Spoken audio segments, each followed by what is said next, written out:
যে জন্ম, মৃত্যু, ঢাবি, ডাকসু এগুলো জীবনে একবারই আসে। সেই হিসাবে আমরা ফার্স্ট ইয়ার হিসাবে খুবই গর্বিত এবং তাদের ইস্তেহারে যা যা বলেছেন সেগুলো যেন তারা বাস্তবায়নে যেন কাজ করে যান। শিবির সমর্থিত প্যানেল শুরু থেকেই এমনভাবে প্রচারণা চালিয়েছে যে তারা দলীয় কোনো আদর্শ বাস্তবায়ন করবে না, বরং পুরোপুরি সেপারেটেড ভাবে তারা শুধু ক্যাম্পাসের জন্যই কাজ করবে বলে আমি আশা করি। একজন ফার্স্ট ইয়ার হিসেবে প্রথমত আমাদের অনুভূতি অনেক ভালো যে আমরা একটা ইতিহাসের সাক্ষী হতে পেরেছি এবং আমরা যে ডাকসু ফার্স্ট ইয়ারেই পেয়েছি এবং আমরা চাই যে এর মাধ্যমে যেই অপরাজনীতিগুলো ছিল বা আমাদের যেই অধিকার আদায়ের যেই সমস্যাগুলো ছিল বা প্রশাসন জটিলতা ছিল, আমাদের যেই নবনির্বাচিত ভিপি সাদিক কায়েম ভাই এবং ফরাদ ভাই এডিএস, তো আমরা চাই যে তারা আমাদের পক্ষে কথা বলুক এবং তারা বিশ্ববিদ্যালয়কে কিভাবে একটা ছাত্রদের জন্য সুষ্ঠু পরিবেশ তৈরি করা যায় সেটাই আমরা চাই আর কি। ফার্স্ট ইয়ার হিসাবে আমরা 24-25 সেশনের যারা আছি আমরা সবাই খুবই লাকি, কারণ আমরা প্রথমেই হলে সিট পেয়ে গেছি।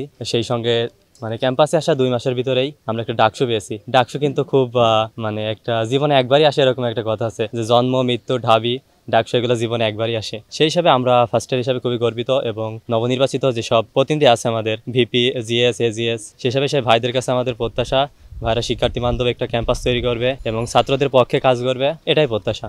না, এখন যারা ক্ষমতায় এসছে ভিপিতে আমাদের, আশা করি তারা খুবই শিক্ষার্থী বান্ধব পরিবেশ তৈরি করবে এবং গণরুম গেস্ট রুমের যে ধারা ছিল সেটা থাকবে না ভবিষ্যতেও, এরকম আমি প্রত্যাশা করি। তাছাড়া বিগত অনেক বছর আমরা কেউ নির্বাচন দিতে পারি না আর কি, ভোট দিতে পারি না, যার কারণে খুব উৎসবমুখর পরিবেশ আমরা ভোট দিছি এবং আমাদের প্রত্যাশা ছিল সবসময় ক্যাম্পাসে ছাত্রদের প্রতিনিধি কেউ থাকুক, কারণ বিশ্ববিদ্যালয়ে বিভিন্ন প্রশাসনিক ডিসিশন নিতে গেলে দেখা যায় ছাত্রদের কোনো প্রতিনিধিত্ব থাকে না। তো এক্ষেত্রে ছাত্ররা আসে যে প্যানেল থেকে আসুক, ওরা বিপুল ম্যান্ডেট নিয়ে আসছে।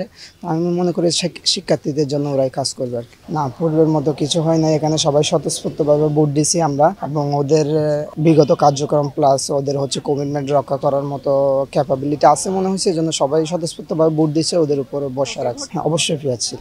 প্রথমেই ডাকসু নির্বাচনে আমরা 2 জন নতুন প্রতিনিধি পেয়েছি, এতে আমরা অনেক খুশি।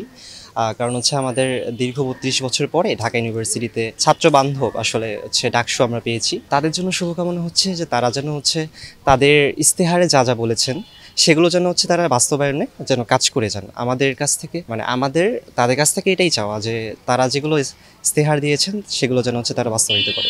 ফার্স্ট ইয়ারে এসে শুরুতেই সিট পাওয়া এবং গণরুম গেস্ট রুমের শিকার না হয়, এটা আমাদের জন্য সত্যিই গর্বের। এর কারণ স্বৈরাচারীর বিদায়, সোজা বাংলায় সহজ কথায় স্বৈরাচারীর বিদায়। যেহেতু ছাত্রলীগ মুক্ত ক্যাম্পাস, এক্ষেত্রে আমরা ক্যাম্পাসে নতুন এক দিক উন্মোচন করতে যাচ্ছি ইনশাল্লাহ। আর গতকালের ডাকসু নির্বাচন ক্যাম্পাসে এক নতুন মোড় উন্মোচন করবে আশা করি। বিজয়ীরা আশা করি তাদের নির্বাচনী ইশতেহারগুলো পালনে সচেষ্ট হবে এবং যারা বিজয়ী হয়নি তাদের জন্য শুভকামনা। তাদের আশা করি তারা বিজয়ী প্রার্থীদের সহায়তা করবে, সর্বোচ্চ সহায়তা করবে। একসাথে আমরা মিলেমিশে একটি সুন্দর ক্যাম্পাস করতে চাই। না, এই দলীয়টাকে আমার ক্ষেত্রে কোনো রকম আশঙ্কা তৈরি করছে না। এর কারণ শিবির সমর্থিত প্যানেল শুরু থেকেই এমনভাবে প্রচারণা চালিয়েছে যে তারা দলীয় কোনো আদর্শ বাস্তবায়ন করবে না, বরং পুরোপুরি সেপারেটেড ভাবে তারা শুধু ক্যাম্পাসের জন্যই কাজ করবে বলে আমি আশা করি। তবে স্বতন্ত্র যারা ছিল তারাও যে সবাই একেবারে দলমুক্ত ছিল এমনটাও না। আমার মাঝে মাঝে মনে হয়েছে যে তারাও কোনো একটা দলের প্রতি ঘেঁষা। যেমন আমাদের শামীম ভাই ছিলেন, তাকে নিয়ে গুজব উঠেছিল যে তিনি ছাত্রলীগের, যদিও আমি এই বিষয়ে নিশ্চিত না। তো এই কারণে শিক্ষার্থীদের যোগ আলটিমেটলি কোনো একটা দলের দিকে গিয়েছে, আর সেক্ষেত্রে শিবির হয়তো সবচাইতে বেশি ভূমিকা পালন করেছে।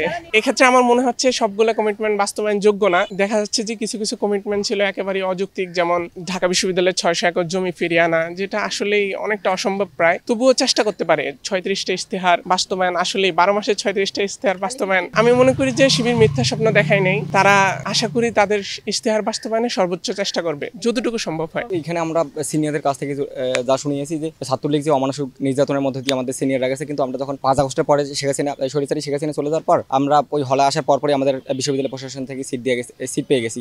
সেই জায়গা থেকে আমরা যে সিনিয়রদের পড়াশোনার যে একটা হ্যাসেল হইতো, সেই হ্যাসেলের মধ্যে আমাদের পড়তে হয় নাই। এই জায়গা থেকে আমরা আর কি প্রথম বর্ষে, বিশেষ করে ছেলে শিক্ষার্থীরা, আমরা প্রথম বর্ষে আসার পরেই মোটামুটি সিট পেয়ে যাই সবাই। এই ব্যাপারটা খুবই ভালো, যদিও মেয়ে শিক্ষার্থীরা সবগুলোই আর কি সিট পায় না হলে, তবে ছেলে শিক্ষার্থীরা আমরা সবগুলোই সিট পাই। এই বিষয়ে আবার কিছু ডাবলিং করে থাকা লাগে, কিছু হলে আবার কিছু হলে সিঙ্গেল সিট। আশা করতেছি যে নতুন যারা প্রতিনিধি ইউনিভার্সিটি হলেও ভাইরা ব্যাপারগুলো ভালোভাবে কনসার্নে রাখবে।